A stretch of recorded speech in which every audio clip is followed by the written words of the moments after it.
श्रीचैतन्यमनोभीष्टं स्थापितं येन भूतले स्वयं रूपा कदा मायं ददाति स्वपदान्तिकं वन्देऽहं श्रीगुरुं श्रीयुतापदकमलं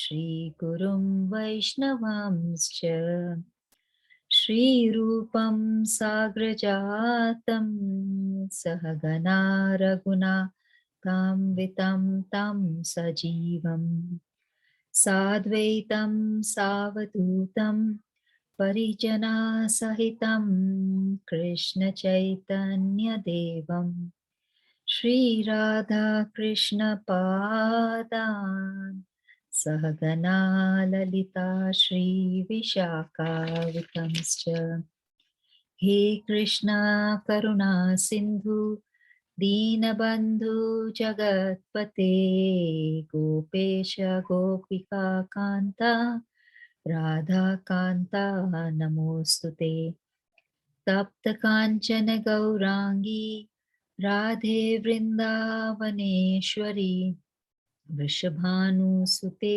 देवी प्रणमामि हरिप्रिये वाञ्छकल्पतरुभ्यश्च कृपा सिन्धुभ्येव च पतितानां पावनेभ्यो वैष्णवेभ्यो नमो नमः।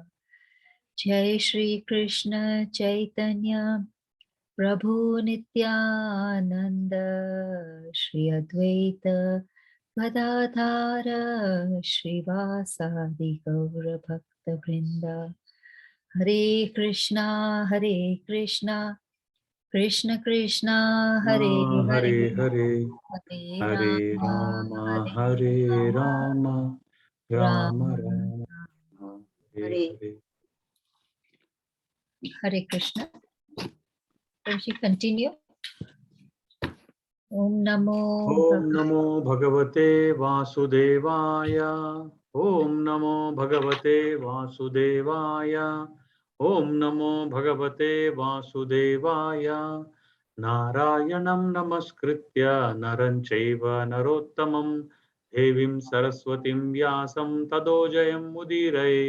नष्टप्रायेषु अभद्रेषु नित्यं भागवत सेवया भगवती उत्तम श्लोके भक्तिर्भवति नैष्ठुकी। Hare Krishna. Hare Krishna. Thank you very much, Prabhuji.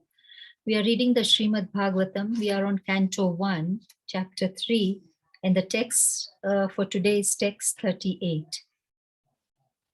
Okay. Would anybody, Prabhuji, you can read the text and then Mataji can read the translation and purport. Okay. Saveda. Saveda dhatu padavim parasya. Saveda dhatu padavim parasya. Duranta viryasya rathangapane. Duranta vriyayasya rathantapane. Yo mayaya santata yanuvritya. Yo mayaya santata yanuvrittaya. Bhajeta tatpada saroja gandham. Bhajeta tat pada saroja gandham. Hare Krishna. Hare Krishna. Peter Muli Prabhuji, would you like to do word-to-word translation? Hare Krishna. Hare Krishna. Sa. He alone. He alone. Veda. Can know. Dhatu. Of the Creator. Padavim. Glories. Parasya. Of the transcendence. Duranta viryasya. Of the greatly powerful. Ratna anga pane. of Lord Krishna, who bears in his hand the wheel of a chariot. Of Lord Krishna, who bears in his hand the wheel of a chariot. Yaha, Yaha, Yama, one. Yaya. Oh, Oh, Yaha, one who, sorry. Amayaya, Amayaya, without reservation. without reservation. Santataya, Santataya, without any gap. without any gap. Anuvritya, Anuvritya, favorably. favorably. Vajita, Vajeta, renders service. renders service. Tatpada, Tatpada, his feet. of his feet. Saroja Gandham, Saroja Gandham, fragrance of the lotus. fragrance of the lotus. Thank you, Mataji. Hare Krishna. Hare Krishna, Mataji, Danvat Pranam. Please accept our humble obeisances. Hare Krishna Mataji, Dandavat Pranams, all glories to Srila Prabhupada. Srila Prabhupada ki jai. So, Mataji, we are reading the Srimad Bhagavatam. We are reading the Canto 1, Chapter 3, which is Krishna is the source of all incarnations. And today we are on text 38. So we've just read, we've done the Mangalacharan and read the text, Mataji. Wonderful. Thank you, Mataji. Om Namo Bhagavate Vasudevaya. Om Namo Bhagavate Vasudevaya. Om Namo Bhagavate Vasudevaya.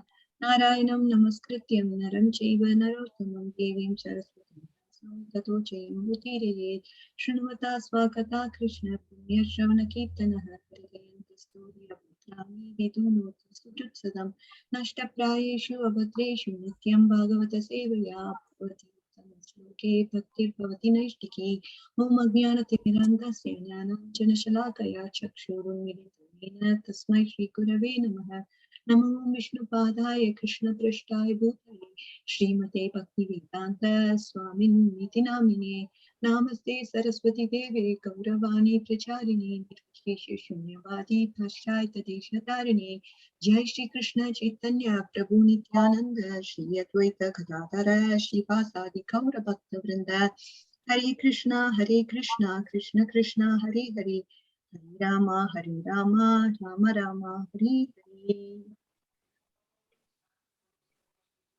Thank you, dear devotees, for joining today's call. First of all, I want to pay humble obeisances to all of you on the call so that I may be able to speak the relevant words of Srila Prabhupada. Hare Krishna. And today's verse is such a beautiful verse. And I'm very touched by this verse, and I want to share a lot of things in terms of stories, and probably that should stick into our heart, and we should hanker for such kind of mood the devotee exhibits through these stories. So without wasting any further time, we will get started to today's verse. And before that,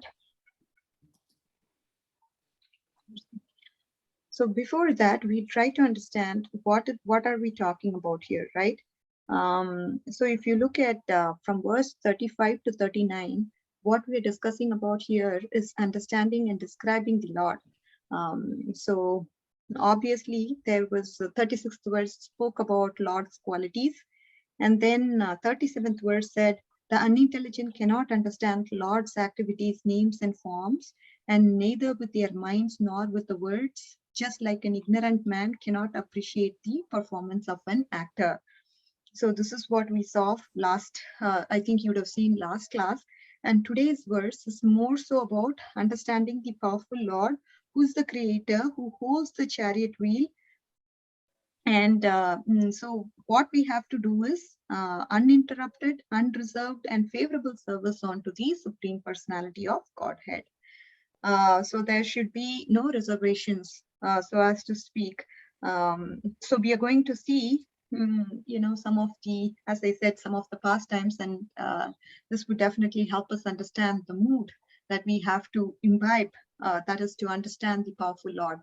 So we will get started with today's verse. Just wanted to sort of lay the foundation, because At the end of the day, we should always see what's the essence, what's the essence. That's the question that we should ask. And at any point in time, we should not forget the overall context that we are dealing with. So that's why we need to go over the translations again and again. I'm sorry, I'm trying to get a call. Just a minute. Hare Krishna. Hare Krishna, Mataji, can we read the purport meanwhile? Yes, Mataji, please go ahead. Hare Krishna, purport by Srila Prabhupada ki Jai. Only the pure devotees can know the transcendental name, form, and activities of Lord Krishna due to their being completely freed from the reactions of fruitive work and mental speculation. The pure devotees have nothing to derive as personal profit from their unalloyed service to the Lord. They render incessant service to the Lord spontaneously without any reservation. Everyone within the creation of the Lord is rendering service to the Lord indirectly or directly. No one is an exception to this law of the Lord. Those who are rendering service indirectly, being forced by the illusionary agent of the Lord, are rendering service unto him unfavorably.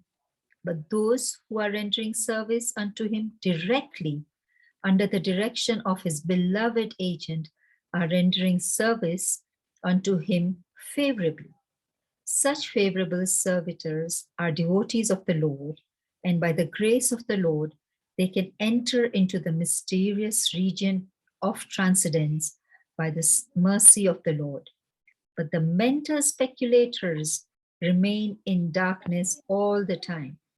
As stated in Bhagavad Gita, the Lord himself guides the pure devotees towards the path of realization due to their constant engagement in the loving service of the Lord in spontaneous affection.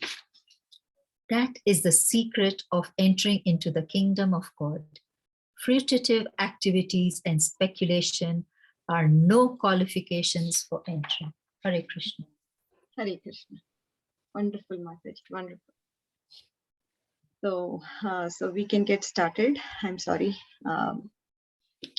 So again, Srila Prabhupada ki Jai. So what are we trying to, as I said, what is the essence of the verse? So we would look at a couple of themes here. So to start off, we would understand Lord's qualities, right? So no matter how many wonderful arrangements we have, we cannot change the nature of this material world, right? This is a place where there is danger at every step. Everything could be going very perfectly and wonderfully according to our desires and expectation. But suddenly at some moment, the next moment, there could be a heart attack. Our loved ones could have severe crisis. And we in that situation, no matter what we have done throughout our life, we cannot even find a grain of happiness. This is the world we live in. So many people are trying to avoid these problems, but they cannot. It is like swimming in the ocean and trying to avoid getting wet. Is it possible? In the ocean, you are there in the ocean, swimming in the ocean, and how would it be possible for you to not get wet? If you're in this material existence, you are going to be subjected to all kinds of suffering. If you want to become dry, you cannot do it in the ocean. You must get out of the ocean. If you're happy, really, truly happy, avoiding the struggles of pain, you must transcend the material existence. And this happiness is possible only when you transcend the material existence. That means you have to transcend these three modes that you're in. Otherwise, because of these three modes, you will be subjected to constant misery over and over. You must be detached. You must be detached. That's how you get out of it. But if you're drowning in the center of ocean, what hope? What is the hope for us to not get wet? It's not possible. Only if someone throws, again, if you don't want to sink into the ocean, we need somebody to actually pull us out of the ocean through a ship or something so that we can get out. Again, this comes from the mercy of the Lord. He comes to the world. Krishna, he enters the ocean of material existence. But he is not like us. He is transcendental to the modes. He has no karma to receive. He has no desires to fulfill in this world. And obviously, he throws us this particular raft, or he gives us the ship through which we can climb onto the ship and get out of this world. Practically 99% of human population, they don't want to accept this life raft. Why? Because their hands, their legs, every limb of their body, their mind, their intelligence is too busy to get dry in the ocean. They think it's possible for them to get dry in the ocean. We are so busy trying to find relief from sufferings of the material existence. We have no time to actually think a way out. Krishna, he appeared in this world directly, and he is the original personality of Godhead. He is transcendental. And obviously, these wonderful pastimes are revealed through Srimad Bhagavatam and the Puranas and the teachings of Bhagavad Gita, his holy names, through his empowered servants, through his devotees. He's offering a life breath to all of us to come out of this material existence. When Krishna appeared in this world, obviously, it was very, very instructive. So definitely, these teachings that we get from Bhagavatam is going to help us come out of this material existence, so that we can eternally serve the Lord. And that is the highest happiness. We have to keep repeating this over and over and over, because what happens at the end of the day is that we always feel there is some hope of happiness in this material world. Definitely. If not this one, that one. If not that one, the other one. So we always constantly keep trying to become happy, happy, happy by trying out different things in this material world.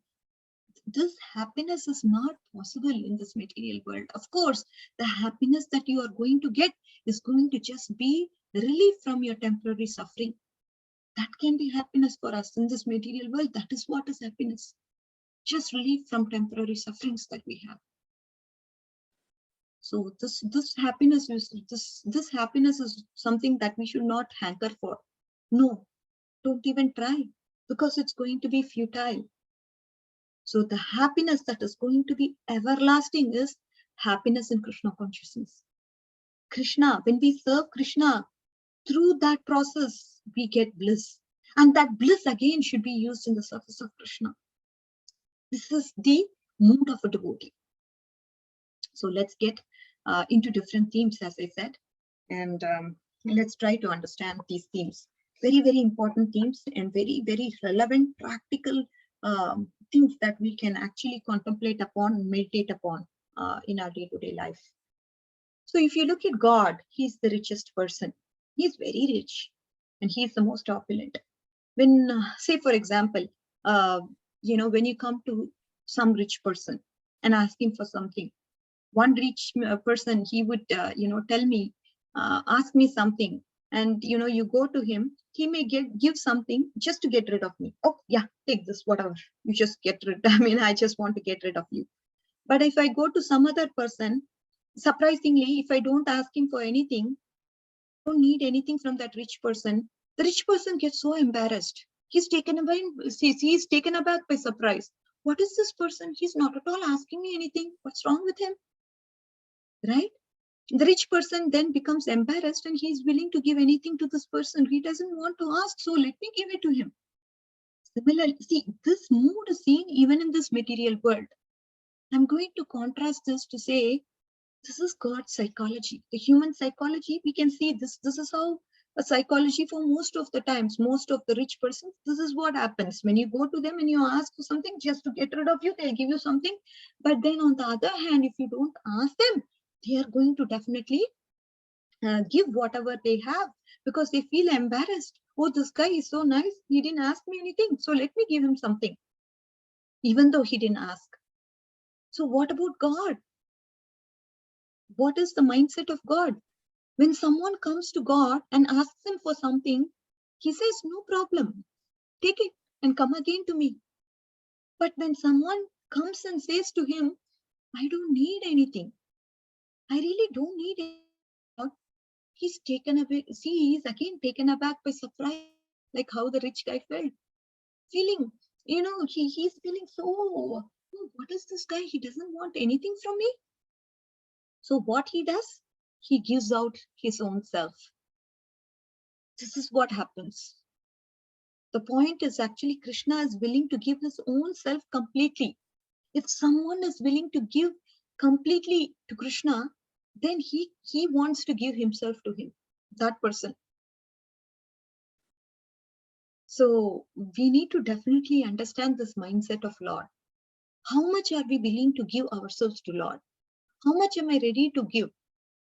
Most of the times, we have to think ourselves in our day-to-day scenario, how much am I willing to extend myself to Krishna? So basically, beginning with Bhagavad Gita, the scripture teaches us a very simple truth.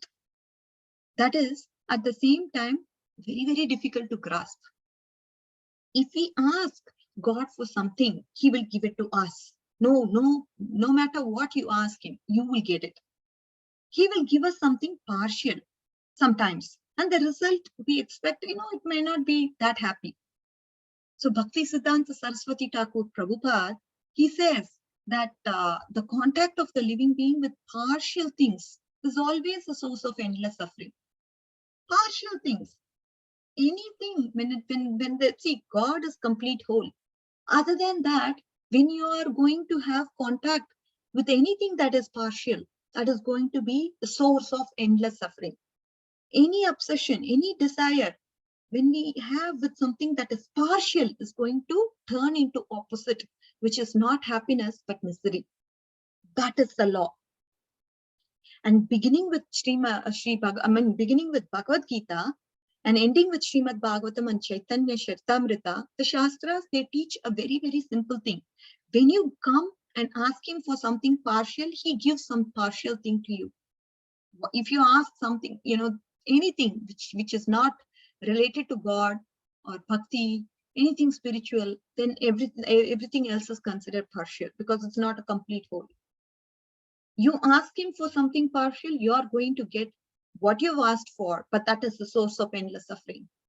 And when we come to God and ask him for nothing as an expectation, if you have come to him, he is obliged to give himself to you. That is the secret and the essence of Bhagavad Gita.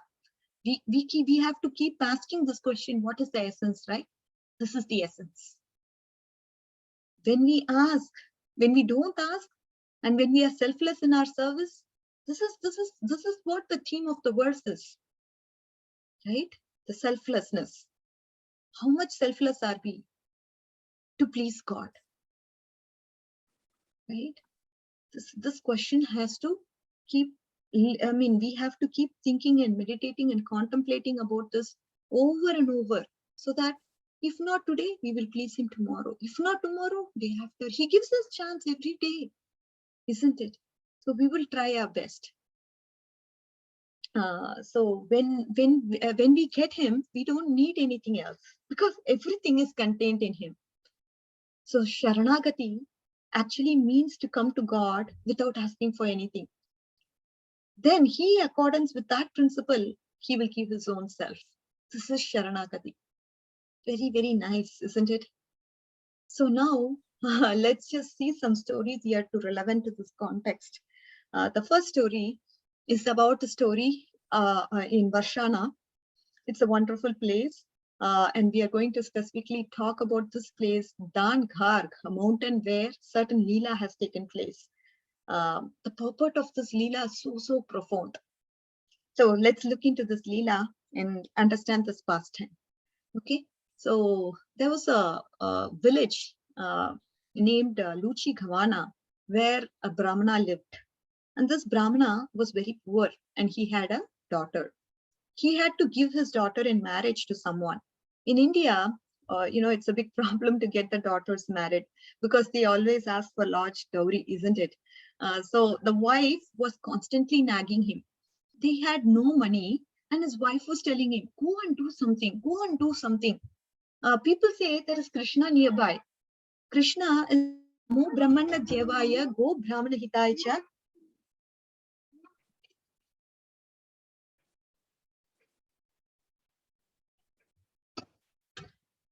Sorry, Mataji, I'm very sorry. So there was this boy, this wife was constantly nagging husband, asking him, go find money somewhere, please go and do something. People say there is Krishna nearby, and Krishna, he is Namo Brahmanya Devaya, Go Brahmana Hitaya, Jagatitaya, Govindaya Namo Namaha. He is responsible for Brahmana's welfare. He wants to give everything to the Brahmanas. Krishna, lives nearby only. Go and ask him something. Go find him and ask for something. So finally, the Brahmana, he felt so embarrassed because his wife was constantly nagging him. He felt so embarrassed, but didn't know where to go, how to find him. He was sent by his wife. He went in search of Krishna. So now here we see the wife also sends someone to search for Krishna, isn't it? So it's one of the smartest things. So he's going, this Brahmana is trying to go and find Krishna now. He's searching. Krishna, he's nearby only. Where is he? Where is he? Like that, he's going and finding out where Krishna is. And then he saw him. Suddenly, he saw somebody, right? He also learned about him, and he read from Gopal Tapni Upanishad, and he knew who was this Gopal. Oh, wow, Gopal, the same Gopal. I see him there. I've heard about you. He ran to Gopal. He fell at his feet. And he said, Gopal, I need money. Gopal, he was at loss. Why was he at loss? Usually, he's not at loss in such situations. When people come to him and fall at his feet and ask for something, he's not at loss. He used to obviously give whatever people asked for. But in Vrindavan, the case is different, isn't it? He's not used to such treatment. In Vrindavan, Krishna is in a different state. He has no money there. He is Gopal, a cowherd boy. In Vrindavana, nobody asks him for money. He doesn't need to carry money with him at all. Of course, he is the most opulent. But in this scenario, we are talking about this pastime where he doesn't need, where he is playing, where he is a cowherd boy. And that is the mood that is depicted here. In all other places, God has some change in his pocket. I'm just, obviously trying to depict the mood here. He'll just give whatever people ask for. But in Vrindavan, he doesn't have, he has no money. And here in Vrindavan, this Brahmana, he runs to this Gopal and asks him for money. So he's taken aback by surprise. He shrugs his shoulders and he says, I don't have anything. I really don't have anything.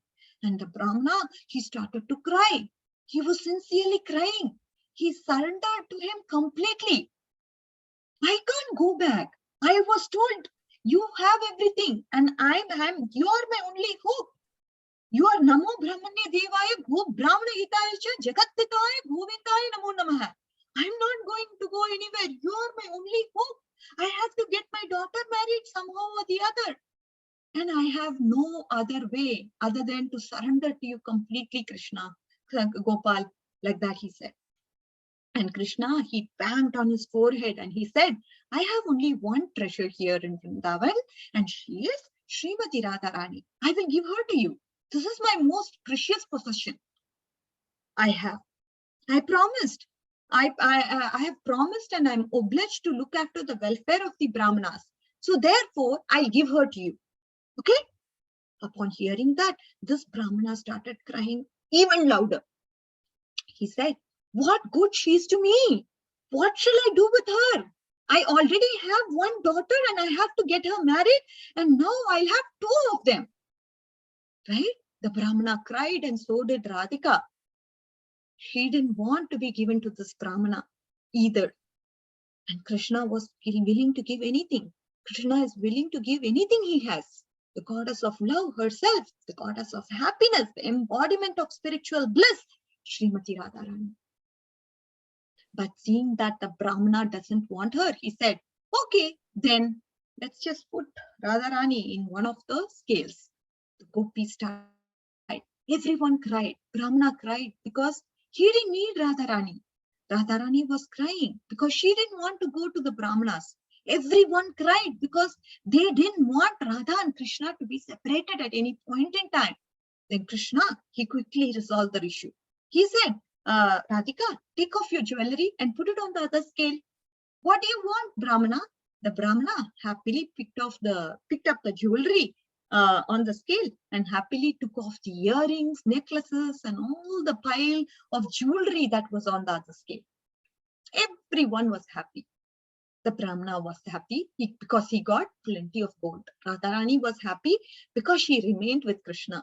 All her gopi friends, they were all happy because their union was preserved. So the meaning of the story here is that Krishna is willing to give anything and everything. He is actually willing to give everything for us. And everything depends on what we want.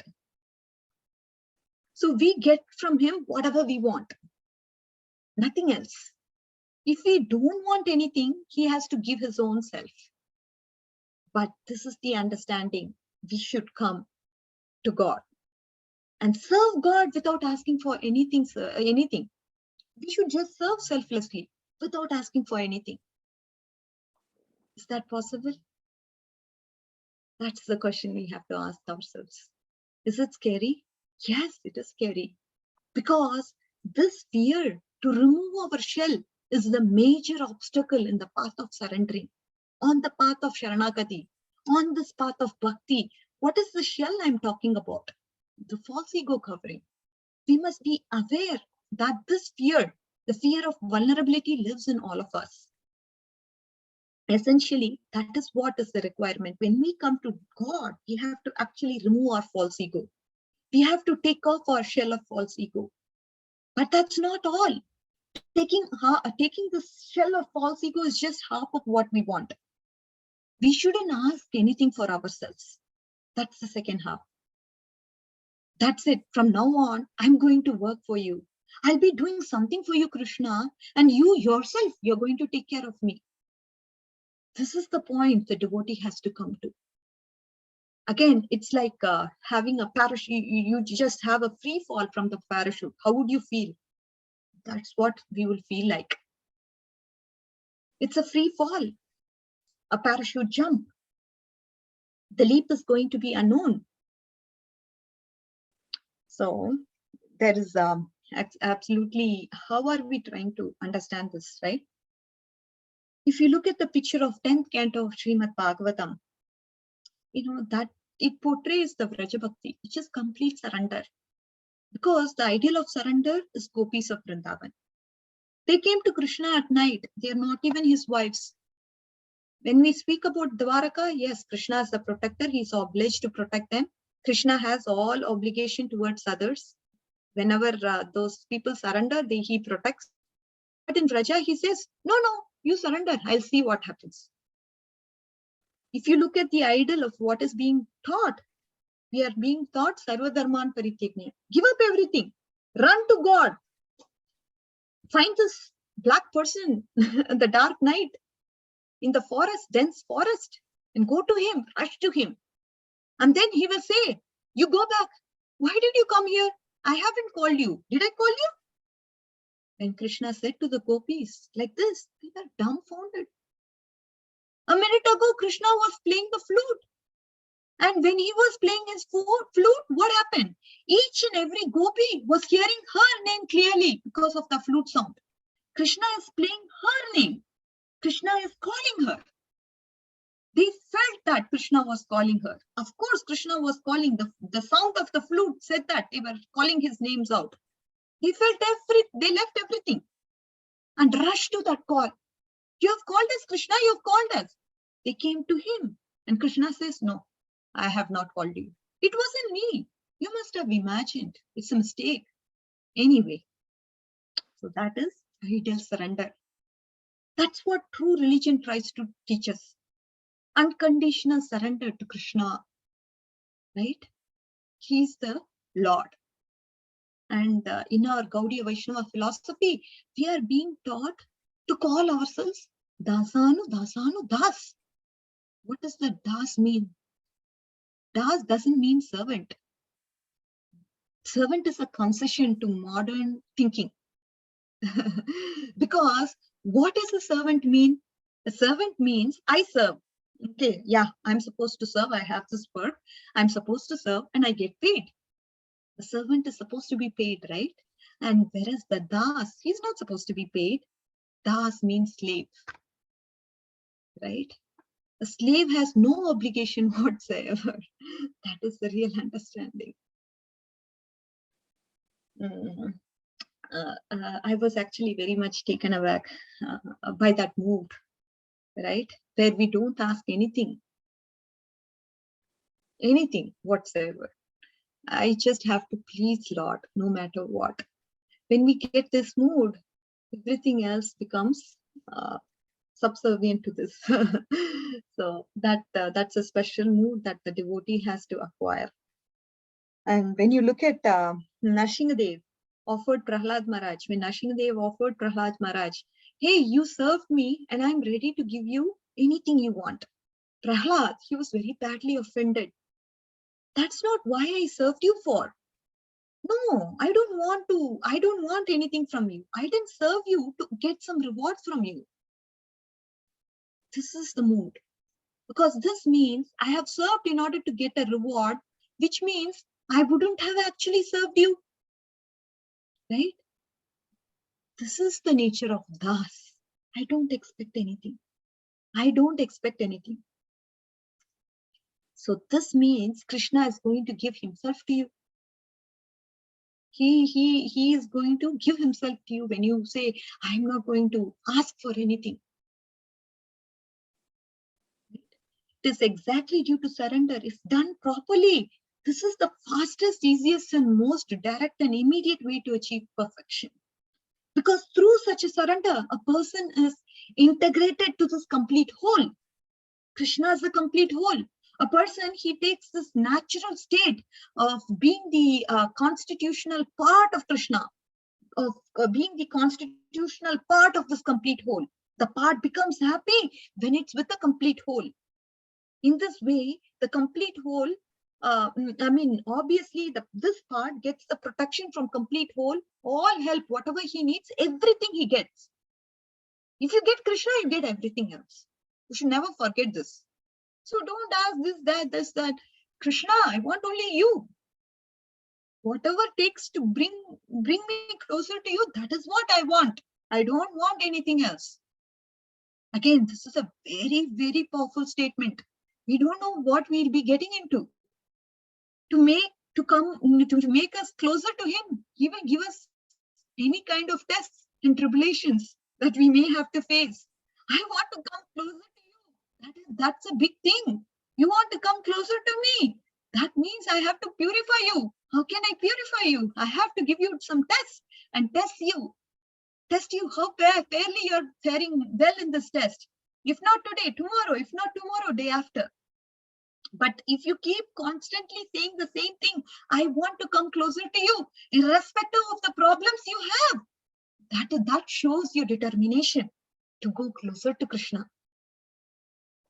Right? It's actually tough.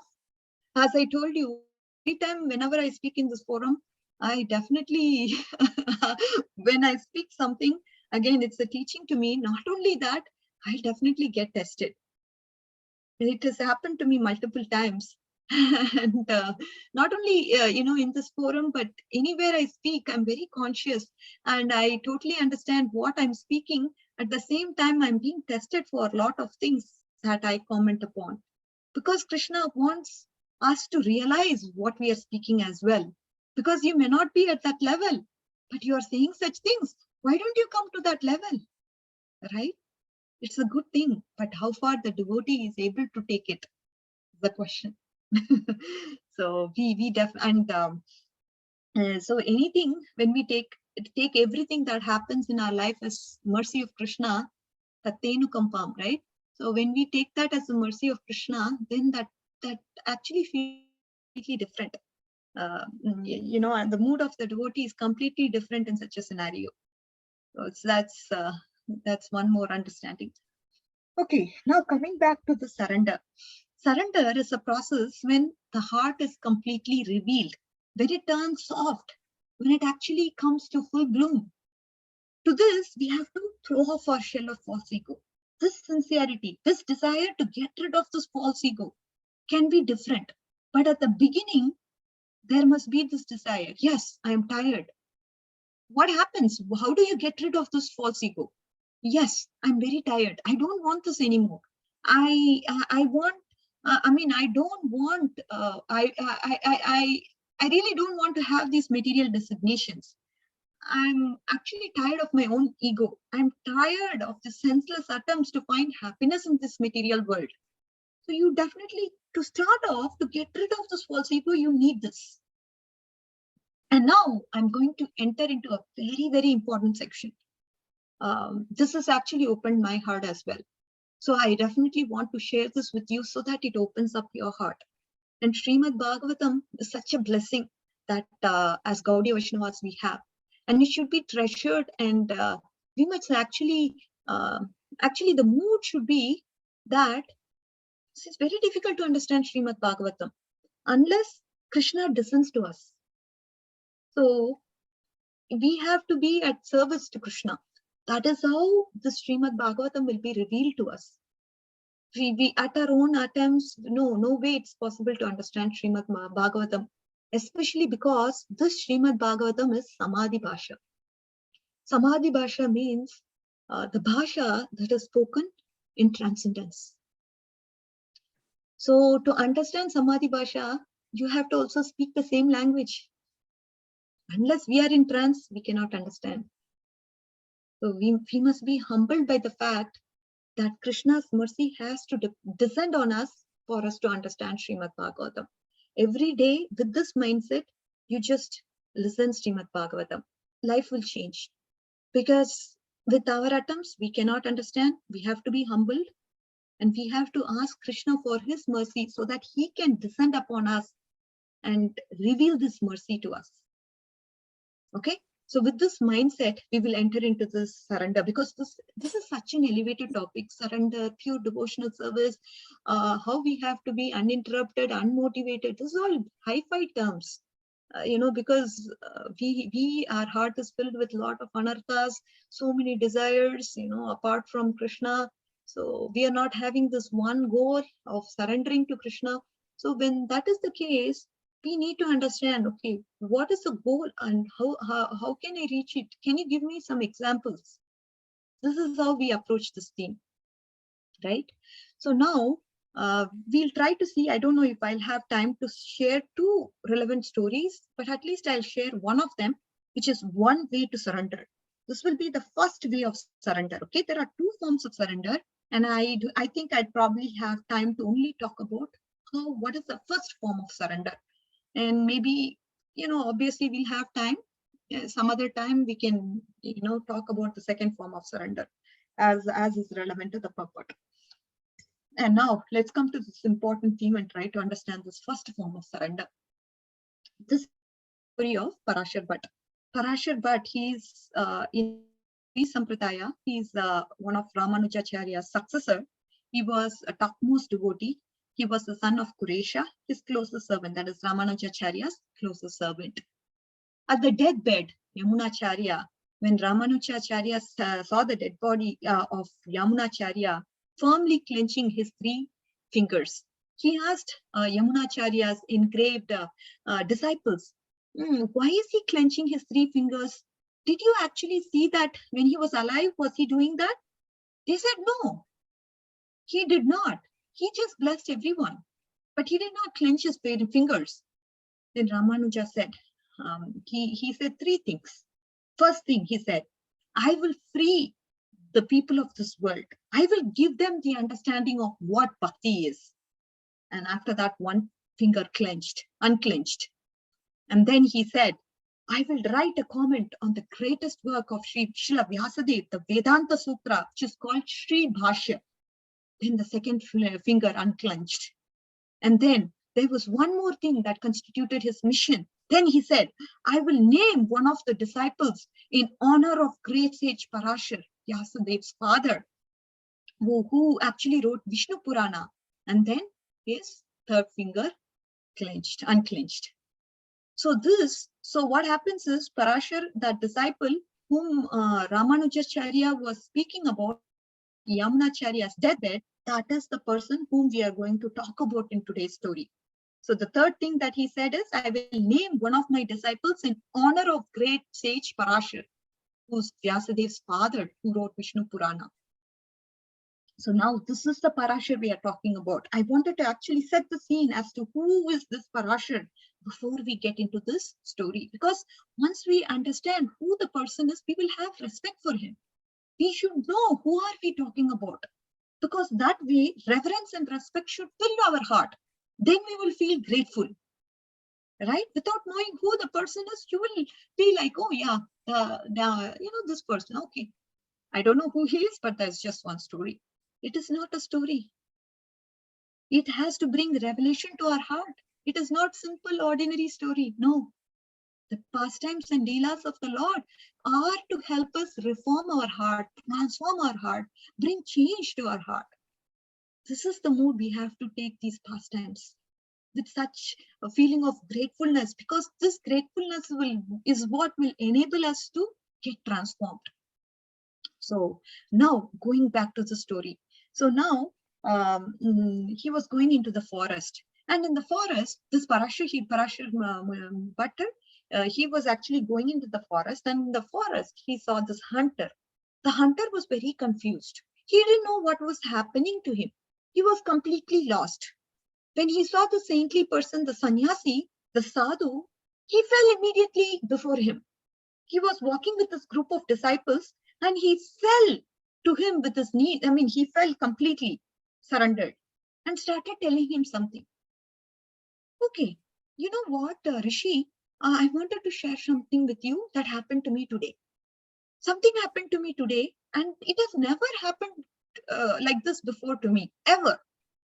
Tell me, what has happened? You tell me, what happened to you, dear? Like that, the sadhu was inquiring with this hunter. Tell me, what happened? And then this hunter started to say, I'm a hunter, and hunting is a means of my living. I have to feed my family. So what I do, I catch some animal. I happily take it home. I kill it. Obviously, I kill this animal, whatever I catch, I kill it. And everyone is happy because there is something to eat, and everybody is happy at home. Now, today something strange happened to me. So what happened? Like that, the sage inquired to him. This rabbit that I caught today, it started behaving to me in a very unusual way. I took it out of a snare, and it started poking its head into me. Then I put it on the ground, and he started running around my feet clockwise. Then finally, he poked my muzzle into the feet, and he began to tremble. So I felt sorry for this rabbit. He did cuddling, he did so many things to me, and I felt sorry for this rabbit. And what did I do? I let him go. I said, go dear, go. I'm not going to hurt you. Now, what did this Rishi feel after hearing the story? And what are we feeling? We'll try to contrast. Each one of you know how you felt upon hearing the story. And now, what did Parashar Muni do after hearing the story? How did he react? Parashar Bhattar, his eyes started to fill with tears. He shivered and he fainted. Those who stood by, his servants, his disciples, started bringing him around. He came to him and they asked him. What did they ask him?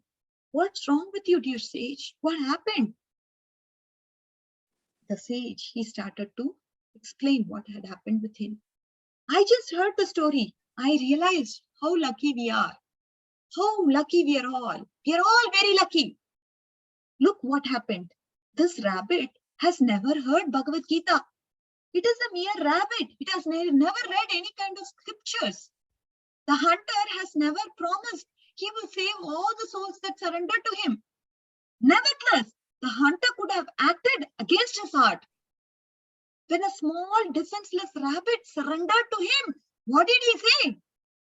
Go, go, I'll let you free. The rabbit behaved like that because it understood what it had to do. So Parashar Bhatt started saying, how lucky we are, my friends, how lucky. He fully grasped all of them and said, how lucky we are. Krishna himself, he says in Bhagavad Gita, what is he saying? Sarvatarman parityagnya mamekam sharanam vraja aham tvam sarva papepyo mukshishyami machuchaha. And Rama himself says in Yuddha Kanta 18.33 in Ramayana, he says, Sakrit yeva prapannoya tavasmiti chaschayate abhayam sarvata tasmai dadami etat vratam mama. This is what Ram says in Yuddha Kanta. Rama himself says, my vow is that I shall protect you from all fear. It's enough that you say or call out my name once. If you say, I am yours, not even 3 times, just once. Sakrit yeva prapannoya tavasmiti cha yachayati.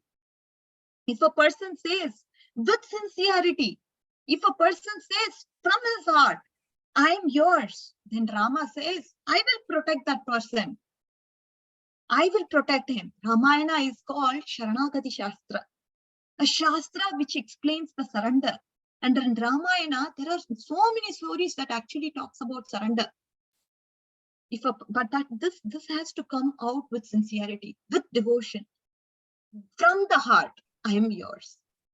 When you say that, he's not asking to say 3 times. No, just once. Sakrit yeva prapannoya.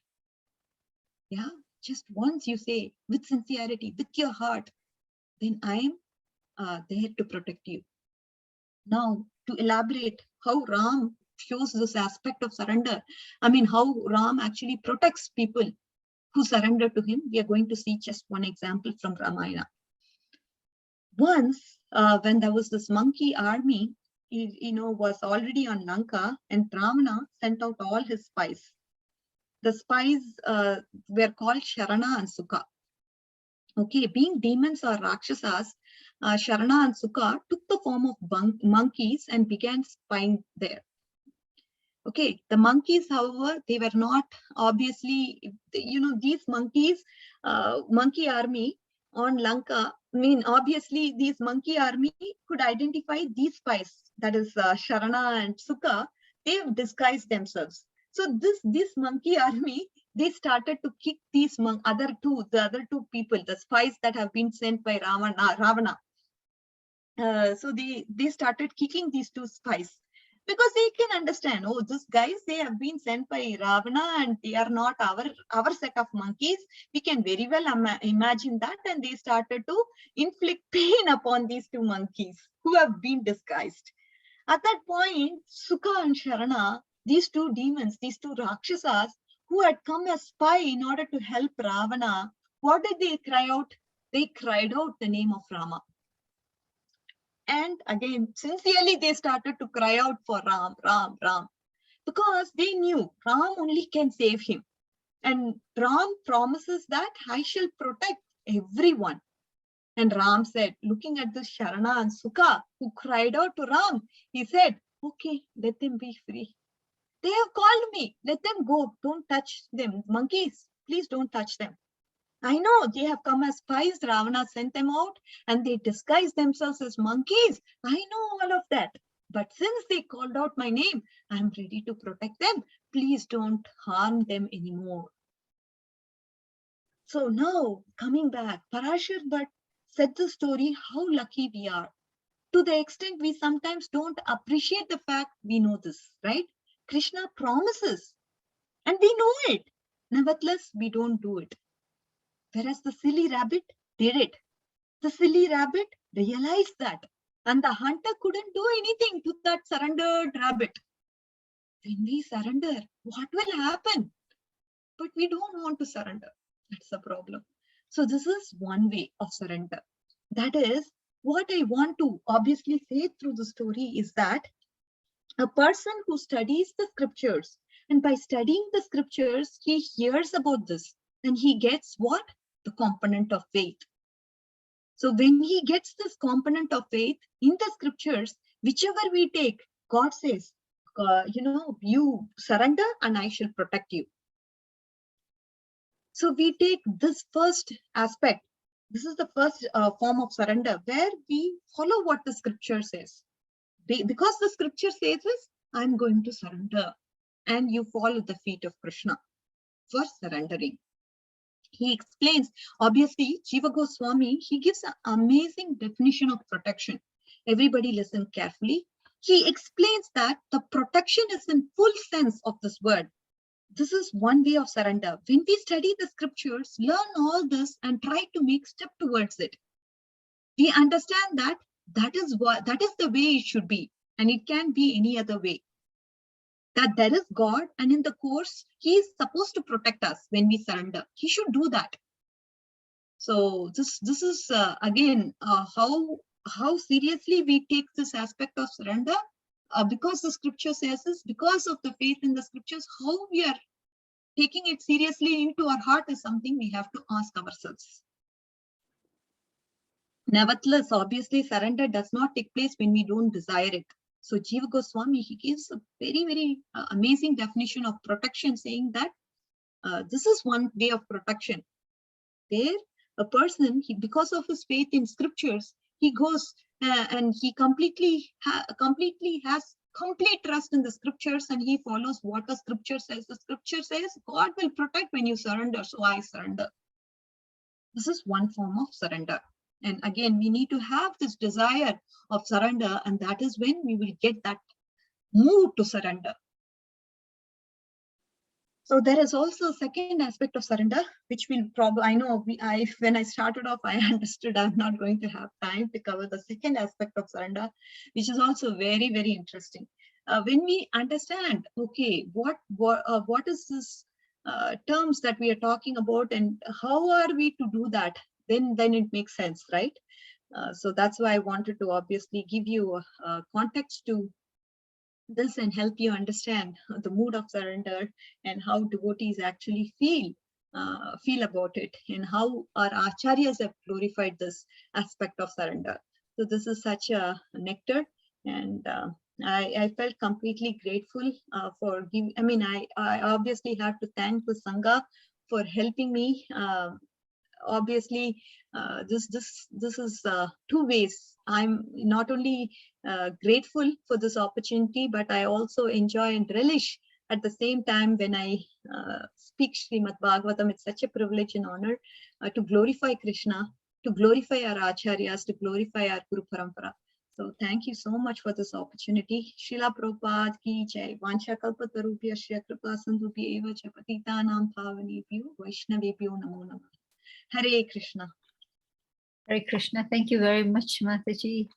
I know we have 5 more minutes, and I have a question. I don't know whether others, does anybody have a question or comment? So Mataji, my question was the second aspect of surrender. Oh yes, the second aspect of surrender, at least to say that briefly, the second aspect of surrender is surrender to Vaishnavas. This is surrender to Krishna, and the second way we can surrender is to surrender to devotees of the Lord. That is also very powerful. And I was going to quote an example for that to illustrate that point. But that is the second aspect. We still have 5 more minutes, so if oh, you Mataji, I don't think I can do that. I'm very slow when it comes to narration, Mataji. Really can't do that. But some other time we'll have so many pastimes during discussion of Srimad Bhagavatam. We'll do it in one more class, probably 15 minutes or so. We'll take a time and definitely do that. Okay. Are there any other questions or comments? I know we have just 2 more minutes. I just wanted to welcome Mysticism 78. I don't recognize that. Prabhuji or Mataji, who is that? Can you please switch on your video so we can see you? And we can welcome you to the group. Mysticism 78. Maybe they are not available, or something has happened to their network. Fine. Okay. Prahlad Prabhu, can you please close the session for today? Hare Krishna. Hare Krishna. Thank you. First, I would like to start off by thanking Her Grace Radhika Kasturi Mataji for giving us this important insight on the Srimad Bhagavatam. Thank you, Mataji, for emphasizing on the point that we have to surrender. You know, of course, surrendering is the most important thing. So thank you for that point, Mataji. I would also like to thank the devotees assembled here for also devoting 1 hour of their time. You know, it's currently in Kenya, we have a very lengthy holiday. So I'm sure most of you who are in Kenya, you could have been doing some other thing at the moment, but no, you chose to be on this path to go back to Godhead much more easily. So thank you all for attending. So Mataji, on behalf of ISKCON Eldoret, we would like to thank you. So I would like to kindly request all the devotees assembled here to please unmute yourselves and let's chant the Hare Krishna Maha Mantra once for Her Grace Radhika Kasturi Mataji. Hare Hare Krishna, Krishna, Krishna, Hare Hare, Krishna, Hare Rama, Hare Rama, Rama Rama, Rama Hare Rama, Hare. Hare Hare. Vancha Kalpatarushyasya kripa Kripa sindhu Sindhu Patitanam Patitanam Pavanebhyo Vaishnavebhyo Vaishnavebhyo Namo Namaha. Srila Prabhupada ki. Jai. Her Grace Radhika Kasturi All Mataji ki. glories to Jai. devotees. All Jai glories Gaur to Premanande. Hari Hari Bol. Hari Bol. Bol. Very good. So what's in Kenya? The big holiday that Prahlad Prabhu was talking about. What is it? There was actually Mataji, it's a very long public holiday. So no, we have Labor Day that was supposed to be on Sunday, but it was shifted to Monday, and Eid is shifted to Tuesday. And one of our presidents passed away. He was the third president of Kenya, so he passed away. So yesterday was his funeral, so it was also a public holiday. Okay. So he Wow. was an ex-president, not the Mhm. current. Yeah, he was a previous president. Okay. Wow. So More. the holiday has started from Friday or Thursday afternoon Okay. till Wednesday. So it's 5.5 days of holiday. Wonderful, wonderful time to reflect upon what we are reading and then dive into more if possible, and also spend quality time with family. Wonderful. That's good to know, Prahlad Prabhu and Mataji. That's wonderful. All right. Thank you everyone for your time. Totally appreciate it. Hare Krishna. Jai Srila Prabhupada. Krishna, Hare Hare Krishna. Krishna, Mataji, thank you. Krishna. Thank you for your time and your stories. Krishna. We really understand things really better when you tell us these stories.